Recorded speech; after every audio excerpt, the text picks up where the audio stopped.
하나님의 말씀이 우리에게 선포될 때 하나님의 말씀은 1차적으로 우리의 영을 향합니다. 우리의 머리나 지성이 아니에요. 그래서 우리가 말씀과 시간을 보낼 때 때로는 우리의 머리가 다 따라잡지 못하고 우리의 지성이 그것을 다 이해하지 못할지라도 내 마음 가운데서, 내 영 가운데서 성령이 확신시켜주는 그러한 확신을 경험할 때가 있습니다.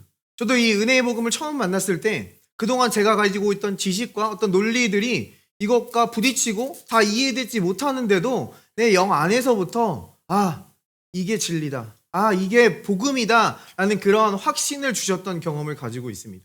그리고 나중에 하나님의 말씀과 시간을 보내면서 우리의 지성과 머리로도 그것을 따라잡을 수 있게끔 도와주셨던 그런 것들을 보게 됩니다.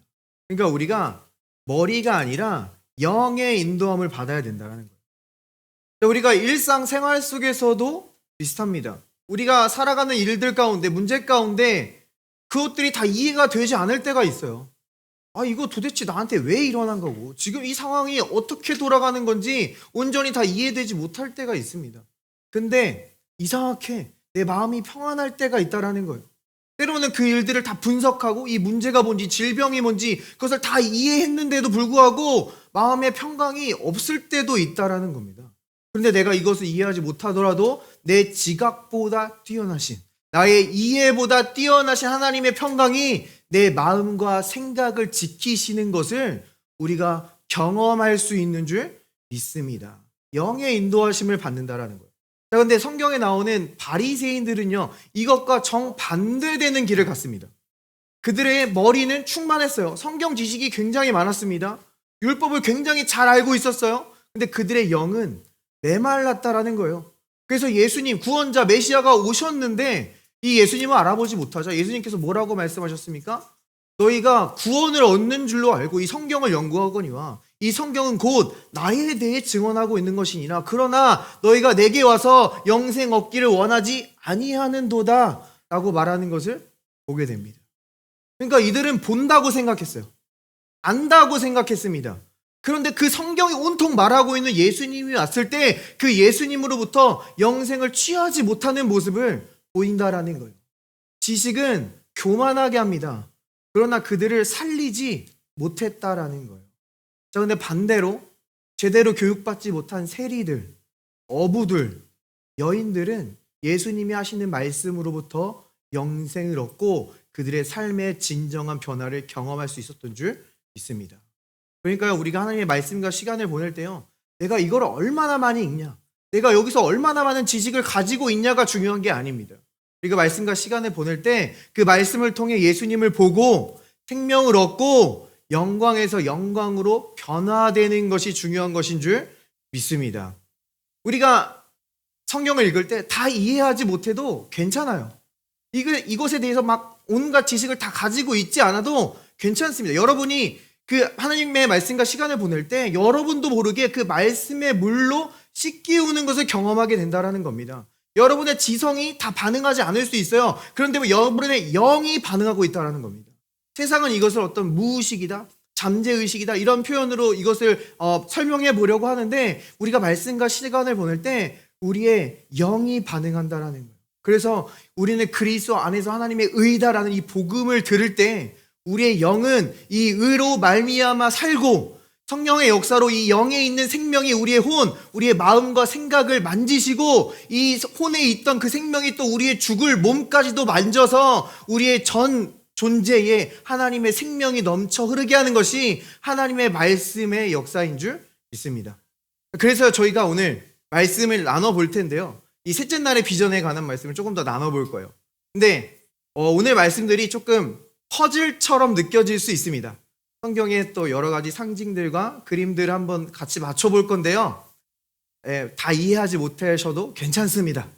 네, 그래도 하나님께서는 성령님께서 겸손히 성령님을 의지할 때 여러분에게 필요한 말씀들을 반드시 깨닫게 하시고 이 말씀이 끝나고 돌아갈 때에 말씀의 물로 깨끗해져서 그 청결한 마음과 선한 양심으로부터 나오는 그 사랑을 가지고 집으로 돌아갈 수 있도록 반드시 인도해 주실 줄 믿습니다. 저희가 오늘 나눌 말씀에 이 숫자 3이 굉장히 많이 나옵니다. 숫자 3은 성경에서 온전함, 완전함 또는 부활이라는 그런 의미를 가지고 있어요. 하나님께서도요, 성부, 성자, 성령, 삼위일체로 존재하시죠. 우리를 창조하실 때도 영과 혼과 몸 이렇게 세 가지 파트로 우리를 만드시는 것을 보게 됩니다. 예수님께도 그분의 사역을 완성하실 때 셋째 날에 죽음에서 부활하셔서 그분의 구원 사역을 온전히 완성하여 주신 줄 믿습니다.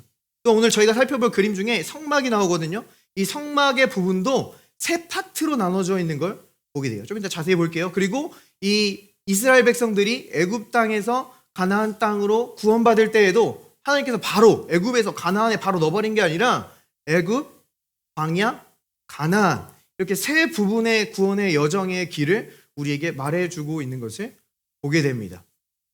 자, 먼저 저희가 이 성막과 이 가나안 여정 이 두 가지 그림을 같이 비교해 보면서 이 그림 가운데서 우리에게 주신 메시지를 같이 발견했으면 좋겠어요. 자, 먼저 이 성막의 그림으로 한번 가보도록 하겠습니다.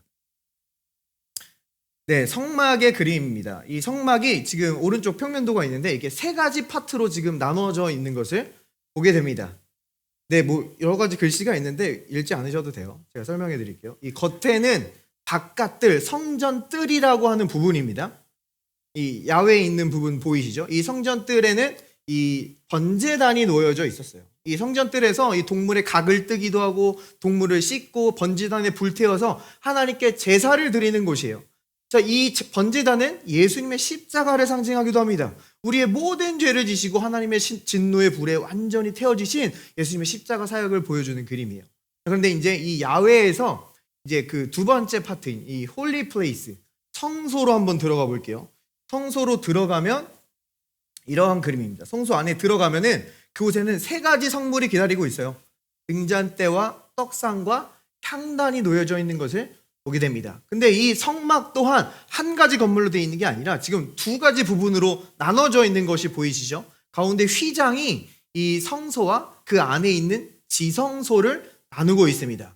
이 지성소는 말 그대로 Holy of Holy, the Most Holy, 가장 거룩한 곳이라는 그러한 뜻이에요. 이 가장 거룩한 곳에는 지금 어떤 게 놓여져 있어요? 언약궤가 놓여져 있습니다. 이 지성소에는 단 한 가지 성물, 언약궤가 있다라는 거예요. 언약궤를 한번 자세히 보면요, 언약궤는 이렇게 완전히 금으로 이루어져 있는 것을 보게 돼요. 그리고 그 안에는 완전히 나무로 이루어져 있습니다. 이것은 무엇을 뜻합니까? 성경에서 나무는 이 인성, 이 금은 신성. 그러니까 100% 인간이자 100% 하나님이신 우리 예수님을 나타내고 있다는 거예요. 그리고 이 언약궤의 뚜껑은 지금 금 한 통으로 이루어져 있는 걸 조각해서 만든 거거든요. 이 조각이 지금 두 그룹들이 하나님의 보좌를 호위하고 있는 그림을 지금 우리에게 보여줍니다. 근데 성경에서는요, 내가 그룹 사이에서 내가 너와 만나고 그룹 사이에서 내가 너에게 말씀하리라라고 기록하고 있어요. 또한 주 여호와께서 그룹 사이에 좌정하시니 온 세상이 흔들리는 도다라고 시편에서 말하고 있는 걸 보게 됩니다. 그러니까 바로 이 가장 거룩한 곳, 이 언약궤에 하나님께서 임재하시고 하나님께서 바로 이곳에서부터 다스리신다라는 그 하나님의 하늘 보좌를 지금 우리에게 보여주고 있는 그림이라는 거예요. 성경에서 예수님이 하신 일을 어떻게 표현합니까? 바로 이 홀리 플레이스에서 이 홀리 오브 홀리, 가장 거룩한 곳으로 가는 것을 막고 있는 휘장을 찢으시고 우리를 가장 거룩한 곳으로 들어갈 수 있도록 인도하여 주신 줄 믿습니다. 우리의 모든 죄를 용서하시고 우리를 거룩해 하시고 가장 거룩한 곳에 들어가게 하셨다라는 거예요. 성경에서요, 이 거룩이라는 개념이 무엇입니까?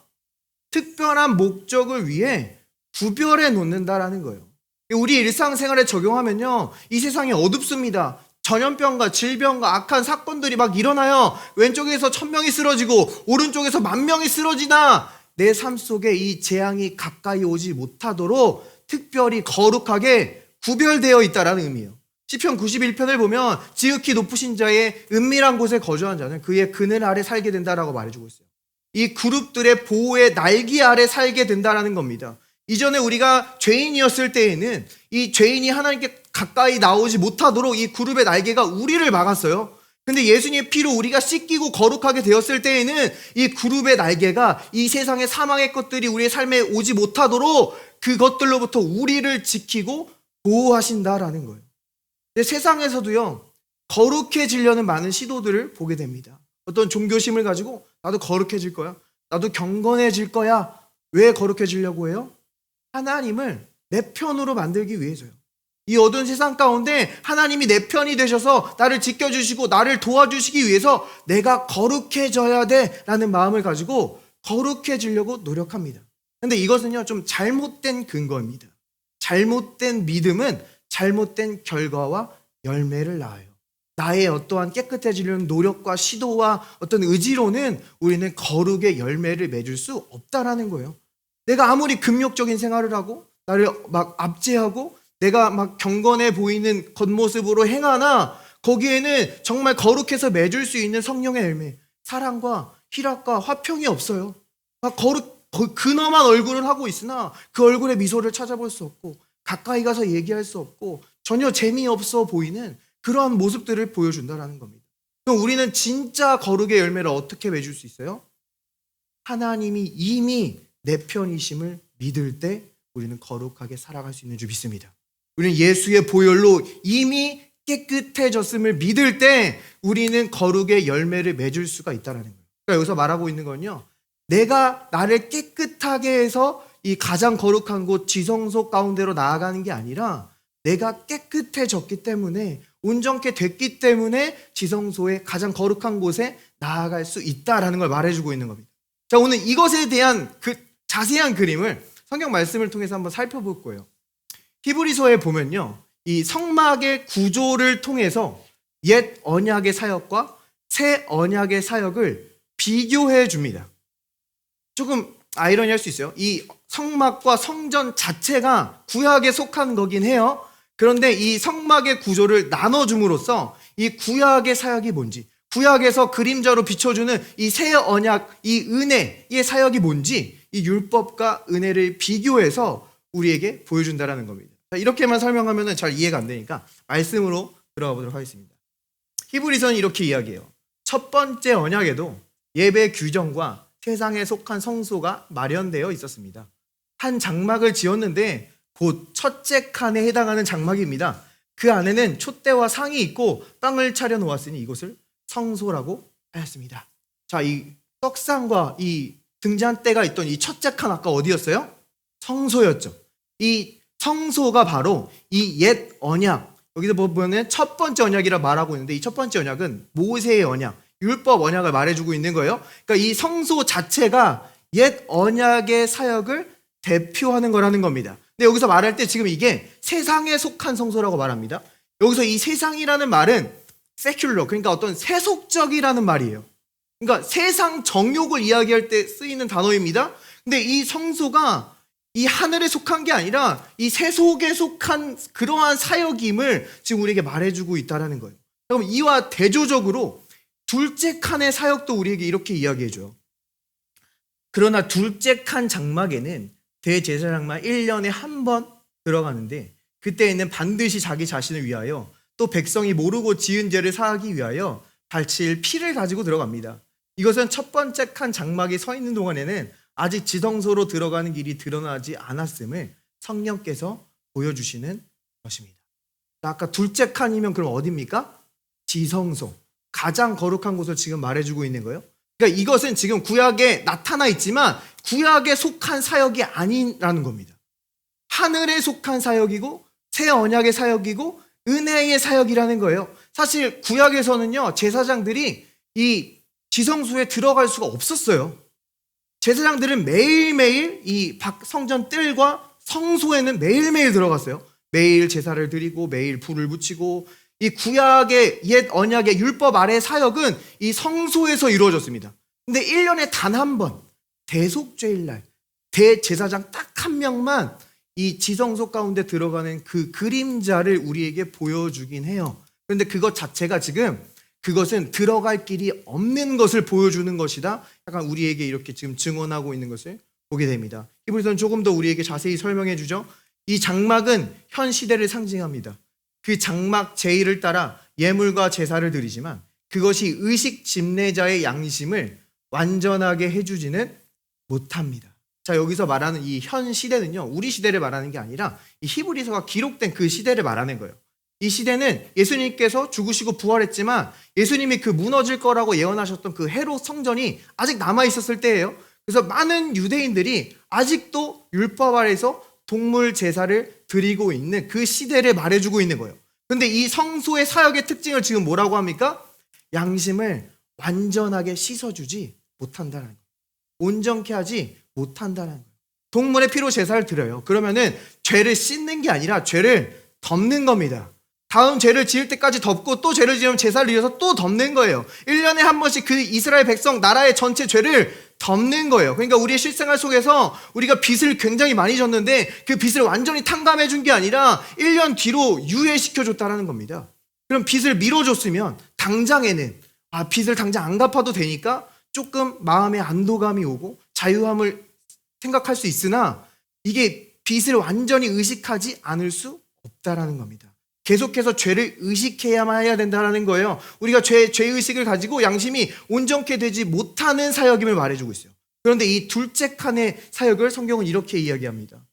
그러나 그리스도께서는 이미 일어난 좋은 일을 주관하시는 대제사장으로 오셔서, 여기 보면 이미 일어난 좋은 일이라고 지금 성경이 말해주고 있죠. 여기서 이 다른 여권을 보면 장차 일어날 좋은 일로 이렇게 번역하는 성경도 있습니다. 자, 이것은 이 예수님의 초림 사역과 재림 사역 어디에 초점을 맞추느냐에 따라서 그 읽기가 조금 달라지는데, 저희가 여기서 주목해 보고자 하는 것은 지금 율법이 아니라 이 새 언약, 은혜로 오시는 예수님의 사역에 집중할 겁니다. 율법과 다른 그 예수님의 사역을 말해주고 오는 거예요. 손으로 만들지 않은 장막, 다시 말하면 이 피조물에 속하지 않은 더 크고 더 완전한 장막을 통과하여 단 한 번의 지성소에 들어가셨습니다. 그는 염소나 송아지의 피로서가 아니라 자기의 피로서 우리에게 영원한 구원을 이루셨습니다. 자, 첫 번째 장막과 두 번째 장막의 차이가 뭐예요? 첫 번째 장막은 우리의 양심을 온전케 하지 못했어요.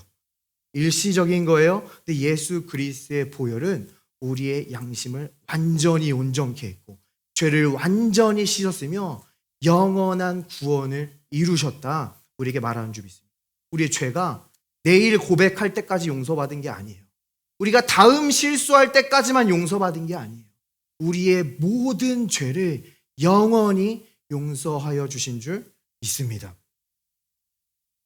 그래서 우리가 흔히들 생각할 때요, 이 양심이 온전케 됐다 할 때 이 깨끗해지지 않은 양심, 더럽혀진 양심이 마치 죄에 무뎌진 양심, 죄를 잘 분별하지 못하는 양심으로 생각할 때가 있습니다. 그리고 마치 이 깨끗해진 양심, 선한 양심이 죄에 굉장히 민감하게 반응하는 양심처럼 생각해요. 그래서 죄를 최대한 빨리 찾아내고 아주 작은 죄들도 분별하는 그런 양심처럼 죄의식이 아주 강한 그런 양심처럼 생각한다라는 거예요. 그런데요, 우리가 죄를 지을 때 단순히 죄를 분별하지 못해서 죄를 짓는 게 아니라는 거예요. 우리는 대부분 고의로 죄를 집니다. 이따 설명하겠지만 우리가 일상생활 속에서도 우리의 이 양심에서 올라오는 그 울부짖음을 잠재우지 못해서 자기 의로 선행도 해보려고 하고 이것을 잠재워 보려고 내 노력도 해보려고 합니다. 또한 이것을 잠재우지 못해서 그 정죄와 비판이 다른 사람을 향해서 비난하고 정죄하는 그러한 삶을 살기도 해요. 또한 이것을 어떻게든 잠재워 보려고 세상의 어떤 약물들과 어떤 세상의 악행들과 죄악들을 온갖 것들을 해보지만 이 양심이 만족되지 않고 잠재워지지 않는 상태를 성경은 우리에게 말해주고 있다는 거예요. 화인 맞은 양심은 죄를 영속적으로 의식하는 양심이다, 우리에게 말씀하고 있는 줄 믿습니다. 그런데 예수의 보혈로 깨끗해진 양심, 선한 양심은요, 히브리서 말하기를 깨끗해진 양심은 너희의 죽은 행실을 떠나 살아계신 하나님을 섬기게 하지 못하겠느냐? 우리가 죽은 행실을 떠나게 한다라는 거예요. 우리가 죄의식을 버릴 때 죽은 행실을 떠나고 진정으로, 죄책감이 아니라 진정으로 살아계신 하나님을 섬기게 한다라는 겁니다. 또한 이어서 얘기하기를 깨끗해진 양심은 우리의 몸도 맑은 물로 씻기게 한대요. 우리의 몸에도 영향을 줘서 치유가 일어나고 회복이 일어나게 한다라는 겁니다. 또한 우리의 깨끗해진 양심은 우리가 영원한 약속의 기업을 취하게 하지 않겠느냐? 성경이 우리에게 분명히 말씀하고 있는 줄 믿습니다. 그런데요, 이 성경을 읽다 보면 마치 죄를 더 의식하는 것이 좀 더 경건한 신앙생활이고 하나님을 기쁘게 하는 거고 멸망받지 않는 것처럼 그렇게 오해되는 성경 구절이 있어요. 이 히브리서에도 나오거든요. 히브리서에서 이렇게 말하는 구절이 있습니다. 우리가 진리를 아는 지식을 받은 후 짐짓 죄를 범한즉 다시 속지 않은 제사가 없고 오직 무서운 마음으로 심판을 기다리는 것과 대적하는 자를 태울 맹렬한 불만 있으리라. 와, 무섭습니다. 이거 예수님을 믿었고 진리를 안 다음에 짐짓이란 말은 일부러 고의로예요. 고의로 죄를 지으면 다시 속지 않은 제사가 없고 내가 이 맹렬한 불과 심판을 받게 된다고 섬뜩하죠. 그러면 예수님을 빨리 믿은 것이 좀 후회됩니다. 이거 괜히 빨리 믿었다가 이거 고의로 죄 지으면 어떡하나? 괜히 심판에 떨어지면 어떡하나? 그래서 가장 리스크가 없는 길은 뭐예요? 죽기 직전에 예수님을 믿는 거죠. 근데 지금 이 말씀이 그런 말을 우리에게 하고 있는 게 아니라는 겁니다. 그렇다고 해서 제가 지금 죄를 지어라, 죄를 져도 된다, 이렇게 죄를 부추기는 게 아니에요. 이 말씀을 온전히 이해해 보자라는 겁니다. 자, 그럼 이 말씀이 말하고자 하는 게 뭐예요? 히브리서에는요, 지금 히브리서는 계속해서 옛 언약, 이 율법의 사역과 은혜의 사역을 비교해서 말해주고 있어요. 그리고 이 히브리서는요, 누구에게 쓰여진 거예요? 히브리서예요. 히브리인들에게 쓰여졌습니다. 그러니까 이 히브리인들은 구약의 율법을 굉장히 잘 알고 있는 사람들이죠. 유대인들, 그 문화와 이 구약의 역사를 굉장히 잘 알고 있습니다. 그래서 히브리서는 신약 성경인데 굉장히 구약의 용어가 많이 등장해요. 그리고 하나도 설명 안 해줍니다. 그러니까 구약을 굉장히 잘 알고 있다라는 그 전제로 이들에게 설명해주고 있는 거예요. 그럼 히브리서가 결국 말하고자 하는 게 뭡니까? 자, 지금 너네가 구약 율법 아래에서 동물 제사를 드렸어. 율법을 지켰어. 그런데 너네가 그걸로 너의 양심을 온전케 할 수 없다. 너의 죄를 덮을 수 없다. 그래서 한 분 영원한 구원자 예수 그리스도가 오셔서 너의 죄를 완전히 씻었다. 완전한 제사를 드렸어. 그러므로 너네는 율법에 관한 이 제사를 드릴 필요가 없느니라 라고 말한다는 거예요. 근데 너희가 만약에 이 예수님의 온전한 제사를 거절한다면 너희의 죄를 속할 다른 제사는 남아있지 않다라는 거예요. 이게 마지막 제사고 이게 온전한 제사기 때문에 너네가 이걸 거절하고 다시 그 율법 제사로 돌아간다면 너희의 죄를 속할 제사가 없다라고 지금 말해주고 있다라는 겁니다. 그럼 뒤에 이거 맹렬한 불과 심판, 이거 굳이 이거 왜 말한 겁니까? 굳이 막 이렇게 협박하는 것처럼 들릴 수 있잖아요. 근데 그런 뉘앙스가 지금 아니라는 거예요. 지금 히브리서 말씀을 보면요, 이 당시 쓰여진 그 당시가 AD 64년입니다. 그리고 예수님께서 그 무너질 거라고 예언하신 그 헤롯 성전이 무너진 것은 AD 70년이에요. 그럼 지금 어떻게 해요? 이 성전이 무너질 때까지 6년밖에 남지 않은 거예요. 그 임박한 환란 가운데 너희 여전히 그 성소의 사역에 머물러 있지 말고, 너희의 죄를 씻을 수 없는 그 성소의 사역에 있지 말고 이 지성소로 나아오라. 보호의 날개로 나아오라. 주님이 요청하고 계신 거라는 겁니다. 예수님께서도요, 이 땅에 오셨을 때 말씀하셨어요. 내가 이 닭이 날개로 그들의 새끼를 모음같이 너희를 모으려 하였더니 너희가 원하지 아니하였도다. 그리고 그 무너질 예루살렘 성전을 바라보시면서 우시는 모습을 우리에게 보여준다라는 거예요. 그러니까요, 지금 어떻게든 심판을 내리고 불을 내리는 게 지금 이 새 언약의 사역이 아니라 예수님께서 그래서 누가복음에서 예언하셨죠. 이 예루살렘이 둘러싸이는 것을 보거든 산으로 피하라. 이 복음을 받아들인 그 당시에 예수님을 믿는 성도들은요, 이 성전이 무너질 때 아무도 해를 당하지 않았음을 초대 역사가 유세비우스가 기록하고 있는 것을 보게 된다라는 거예요. 그들을 살리는 말씀을 그들에게 전하고 있었다라는 거예요. 우리 예수님의 사역은 분명합니다. 히브리서에서도 우리에게 분명히 이야기하고 있어요. 또 나는 그들의 죄와 불법을 더 이상 기억하지 않겠다. 죄와 불법이 용서되었으니 죄를 사하는 제사가 더 이상 필요 없습니다. 그러므로 형제자매 여러분, 우리는 예수의 피를 힘입어서 담대하게 지성소에 들어가게 되었습니다. 예수님께서는 휘장을 뚫고 우리에게 새로운 살 길을 열어주셨습니다. 하나님께서 우리의 죄를 더 이상 기억하지 않으시는 줄 믿습니다. 그가 기억하지 않으니까 너희도 이 죄를 의식하지 말라는 거예요. 우리의 어떤 죄책감이 들고 어떤 정죄감이 들 때 다시 너의 노력으로, 다시 성소의 사력으로 이것을 어떻게든 커버해 보려고 그 죄에 붙들려 있지 말고 담대하게 지성소로 나아오라. 주님의 임재 가운데로, 그분의 보호 가운데로, 다스림 가운데로 나아오라 라고 우리에게 말한다라는 겁니다. 이것은 우리의 지성소는 가장 거룩한 곳이에요. 흠없는 자들만 갈 수 있는 겁니다. 근데 예수의 피가 우리를 온전케 할 때 이 말은요, 우리의 행위를 온전케 했다는 게 아니에요. 우리의 양심을 온전케 했다는 겁니다. 그러므로 우리의 행위에 부족함이 발견되더라도, 연약함이 발견되더라도 거기서 주저앉아서 또 죄와 싸우고 있는 게 아니라 지성소로 나아오라는 거예요. 이것은 새로운 살 길입니다.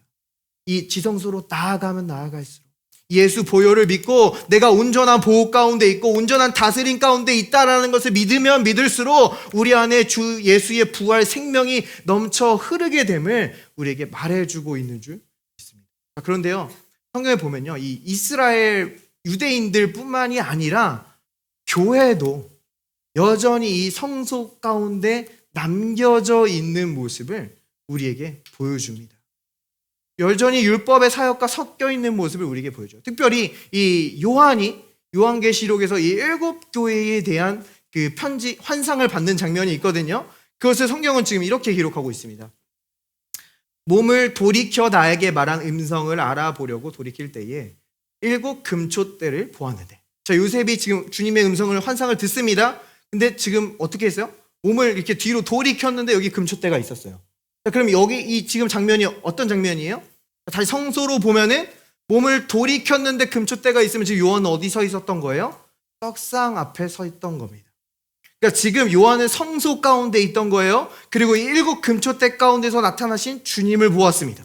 그리고 이 7 금초대는 그 당시 초대교회 7 교회를 나타내고 있는 거예요. 그러니까 지금 교회와 요한이 성소 가운데 남겨져 있는 모습을 보게 됩니다. 그리고 이 요한계시록의 7 교회에는요, 다 문제와 어려움들을 가지고 있었어요. 특별히 버가모 교회를 살펴보면요, 그들에게는 발람의 교훈을 지키는 자들이 있다고 나옵니다. 발람 누구예요?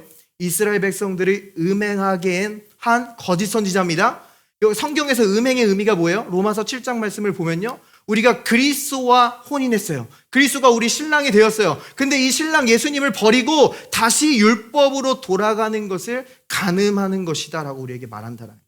그러니까 지금 초대교회 가운데는 이 은혜를 받고도 다시 율법으로, 다시 자기의로 돌아가는 이 율법주의의 공격이 만연했음을 우리에게 보여준다는 겁니다. 이것에 대한 해결책으로 예수님이 보여주는 게 뭐예요?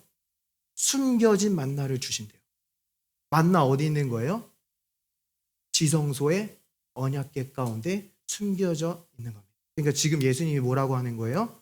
너희 성소에 남아있지 말고 지성소로 나아오라. 율법에 있지 말고 온전한 은혜로 나아오라 말씀하시는 줄 믿습니다. 요한계시록에 보면요, 이 7 교회에 대한 환상이 끝나고 요한계시록 4장에서 하늘문이 열리고 하나님께서 하늘 보좌로, 그 하늘 장막으로 요한을 초대하는 모습을 보여주십니다. 교회가 있어야 할 곳은 바로 그 지성소라, 그 하늘 장막, 온전한 은혜 가운데 있어야 된다는 겁니다. 그런데 여전히 교회가 한 손에는 은혜, 한 손에는 율법을 들고 있다면 성소 가운데 남아있다라는 거예요. 율법의 사역으로는 우리의 양심을 온전하게 할 수가 없습니다. 죄의식으로 예배하게 하고 죄책감으로 봉사하게 하고 그것으로 또 남을 정죄하고 판단하게 하고 결국 절망하는 그러한 결과를 볼 수밖에 없다라는 거예요. 그런데 하나님은요, 우리 교회가 이 율법 가운데 남겨지게 하는 것이 아니라 이 마지막 때에, 이 셋째 날의 해에 놀랍게 지성소로 들어가는 그림을 우리에게 보여주십니다. 하루가 1000년 같고 1000년이 하루 같은 이때, 2000년이 지난 이때의 교회가 들어가는 그림을 보여주세요. 지금 이 성소와 지성소를 보고 있는데 이 성소의 그 크기를 보면요, 성소가 이 가로가 10규빗, 길이가 20규빗, 높이가 10규빗입니다. 이걸 다 곱하면 숫자 몇이에요? 2000이에요. 교회가 2000년 동안 이 성소의 사역 가운데 남아있을 것을 미리 내다보시고 이곳 가운데 그 그림자를 남겨두었다는 거예요. 근데 이 지성소의 크기는 어떻습니까? 가로가 10규빗, 길이가 10규빗, 높이가 10규빗. 다 곱하면 숫자 몇이에요? 1000이에요. 교회가 그분의 보좌에서 1000년 동안 다스리실 그림을 우리에게 보여주는 겁니다. 물론 주님께서 예루살렘에 다시 오셔서 그곳에서부터 천년왕국을 세우시고 다스릴 거예요. 문자적으로 이루어집니다. 그런데 교회에는요, 그것이 영적으로 이루어진다는 거예요. 예언적인 측면에 항상 두 측면이 있어요. 그래서 하나님께서 1000대까지 축복하신다라고 할 때 그것이 뭐 딱 1000대까지만 축복하신다라는 겁니까? 영원히 무한히 축복하신다라는 거예요. 그러니까 주님이 우리에게 말씀하시는 것은 교회가 그리스도의 보좌로부터 지성소로부터 영원히 다스리실 것을 말씀해주고 있다라는 거예요. 우리의 마지막 원수인 그 죽음이 우리의 발등상에 놓일 때까지 주님과 함께 이 모든 것을 다스릴 것이다 말한다는 겁니다. 근데 사단은요, 이 시대를 보지 못하게 해요. 이 주님이 오실 때까지 결국 나는 다스리지 못하는 거 아닌가? 그때를 기다려야만 하는 거 아닌가? 우리를 막막하게 합니다. 근데 주님은 아니라는 거예요. 너희는 지금 가난을 다스리고, 지금 질병을 다스리고, 지금 너희의 문제를 다스리고 나와 함께 영원히 다스리리라 우리에게 말씀하고 계신 줄 믿습니다. 이것에 대한 그림을 이 여호수아가 맨 마지막 세 번째 칸, 이 가나안 땅으로 들어가는 장면을 통해서 우리에게 또 분명한 그림을 보여줍니다. 모세는 홍해를 건너서 광야로 들어왔고, 이 여호수아는 요단강을 건너서 가나안 땅 맨 마지막 이 지성소를 상징하는 곳으로 들어갔어요. 이 여호수아는 어떻게 들어갔습니까? 성경은 이렇게 이야기해요. 백성에게 명령하여 이르되 너희는 레위 사람 제사장들이 너희 하나님 여호와의 언약궤 매는 것을 보거든 너희가 있는 곳을 떠나 그 뒤를 따르라. 그러나 너희와 그 사이 거리가 2000규빗쯤 되게 하고 그것에 가까이 하지는 말라. 그리하면 너희가 행할 길을 알리니 너희가 이전에 이 길을 지나보지 못하였음이라. 어떻게 지금 지나가고 있어요? 먼저 언약궤가 들어갑니다. 언약궤가 들어가고 2000규빗 있다가 이스라엘 백성들의 집합체가 지금 들어가는 모습을 보여줘요. 예수님이 먼저 지성소에 들어가셨어요. 그리고 2000년 뒤에 교회가 지성소로 들어가는 그림을 우리에게 보여주고 있다라는 거예요. 자, 이 시대를 한번 보기를 원해요. 베드로가 이 성령 충만해서 오순절날 복음, 은혜를 강력하게 설교했어요. 3000명이 구원받았습니다. 근데 사도행전 몇 장 뒤에 보면 무슨 이야기가 나와요? 예수님이 이방인 고넬료에게 복음을 전하라고 했을 때 주님, 저는 율법을 못 어깁니다. 못합니다. 여전히 율법에 매여 있는 모습을 보여준다는 거예요. 초대교회요. 예수님 이 은혜를 믿었을 때 굉장히 많은 핍박을 받았거든요. 이 핍박 누가 한 거예요? 세상과 이방인이 한 게 아니에요. 바울을 누가 죽이려고 했어요? 유대인들이 죽이려고 했어요. 율법이 은혜를 공격하는 모습을 보여줍니다. 또 이 초대교회 이 서신들, 바울의 서신들 보세요. 갈라디아서, 골로새서, 빌립보서 다 보면은 가만히 들어온 율법주의자들에 대해서 경계하는 말씀을 합니다. 그러니까 초대교회 아무리 은혜가 강력하게 역사했지만 그와 반대로 율법도 강력하게 역사했음을 보여준다는 거예요. 교회를 계속해서 율법이 들어와서 방해한다는 겁니다. 너가 은혜로 구원 받았어. 그런데 요거 좀 더 해야 돼. 너가 죄 씻음 완전히 받았어. 그런데 너 계속 고백하고 죄 의식해야 돼. 은혜에 계속해서 무언가를 더해서 은혜를 방해하는 역사가 있었다라는 거예요.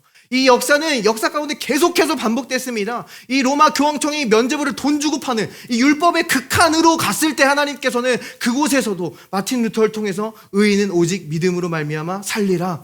은혜를 다시 회복시키시고 복음을 회복시키셔서 이 복음을 계속해서 진전시켜 왔다라는 거예요. 그리고 결국 이 2000년 뒤에 이 셋째 날에 이 교회가 온전한 은혜로 들어가는 그림을 미리 보시고 그분의 놀라운 그림을 우리에게 보여주고 계시는 줄 믿습니다. 그런데요, 이 홍해를 건너는 것과 모세가 홍해를 건너는 것과 마지막에 이 여호수아가 요단강을 건너는 그 그림의 차이가 있습니다. 자, 먼저 모세는요, 홍해를 어떻게 건넜어요? 그 하나님의 심판을 상징하는 그의 지팡이를 가지고 홍해를 가르고 건넜습니다. 그리고 그곳 가운데서는 그들을 추격하던 그들의 원수들, 대적들, 애굽 그 군대들이 완전히 빠져 죽어 있는 모습을 보여주셨다라는 거예요. 그리고 고린도전서에서는 이 홍해를 어떻게 설명합니까? 물세례다라고 설명한다는 거예요. 우리가 예수 그리스도의 십자가에서 우리의 원수들, 우리의 대적, 우리의 옛 자아가 완전히 죽었다. 그리고 우리는 새로운 피조물이 되었다라는 이 십자가 사역에 포커싱이 맞춰져 있는 거예요. 우리 옛 자아가 죽었다라는 겁니다. 자, 그러면 이 요단강 사역은 뭐예요? 요단강을 지나가는 이 그림은 뭘 보여주는 거예요? 우리가 또 죽는 겁니까? 아니에요. 우리 옛 자아는 이미 죽었어요. 정욕도 탐심도 십자가에 이미 못 박힌 것인 줄 믿습니다. 이 은혜의 사역은 우리를 죽이는 사역이 아니에요. 우리를 살리는 사역입니다. 우리를 또다시 죽이려고 하는 그 시도는 율법이 어느덧 틈타 와서 우리에게 행하려는 거라는 거예요. 그 요단강 사역을 뭘 보여주는 거예요? 이 언약궤가 그 요단강 가운데 들어갔죠. 이 예수 그리스도의 말씀의 물로 우리의 마음과 생각이 씻기는 이 은혜의 사역을 말해주고 있는 거예요. 요단강을 건너자마자 그들은 길갈에 도착합니다. 길갈에서 그들은 할례를 행해요. 할례는 우리의 마음의 할례를 말해주는 거예요. 새로운 마음을 창조하시는 것을 말해주는 거예요. 그리고 이 길갈에서 하나님은 그들에게 이렇게 선포하시는 것을 보게 됩니다.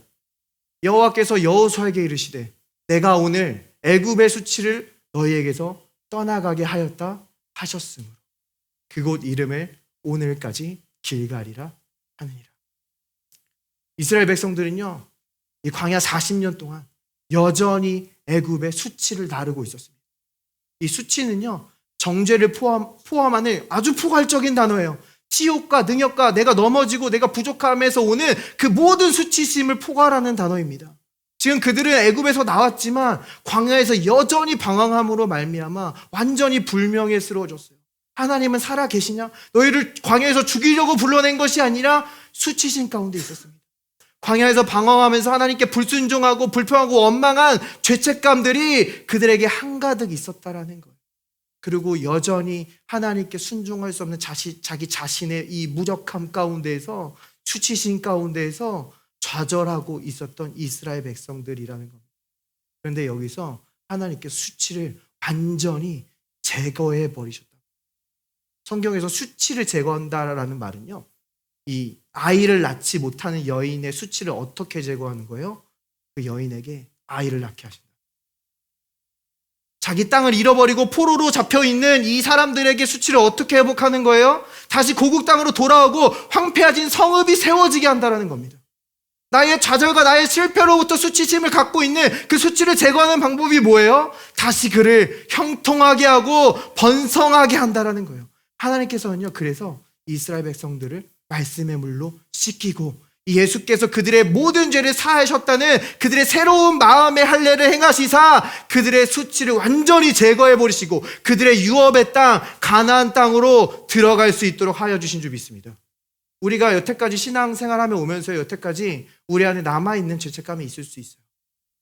내가 이렇게 주님을 믿었는데 여전히 내 삶에 있는 이 실패들은 뭐지? 정말 하나님이 살아계시냐? 내 주변 사람들이 나를 조롱하는 것 같은 이 부끄러움, 이 수치심은 뭐지? 혹은 내가 주님을 믿는다고 하면서도 여전히 넘어지고 여전히 실패하는 그 나의 모습을 보면서 이 죄책감은 뭐지? 이 해결 안 되는 이 수치심은 뭐지? 주님께서 오늘 말씀하시는 그 모든 것은 예수 십자가에 못 박혔느니라. 너의 양심은 내 보혈로 온전케 되었느니라. 이 셋째 날에 너희는 수치의 제거를 경험하리라. 내가 너를 다시 번성하게 하고 회복하게 하리라. 우리에게 말씀해 주고 계신 줄 믿습니다. 사단은요, 이 마지막 때를요, 어둠의 때로 각인시키기를 원하고 있어요.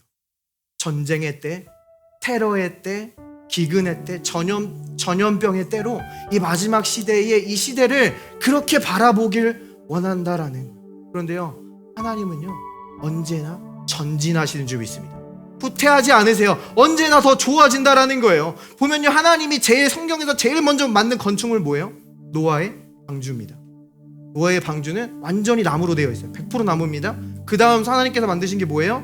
성막이에요. 성막은 어떻게 되어 있어요? 50% 나무, 50% 금으로 되어 있어요. 솔로몬 성전은 어떻습니까? 더 많은 금으로 덮여 있어요.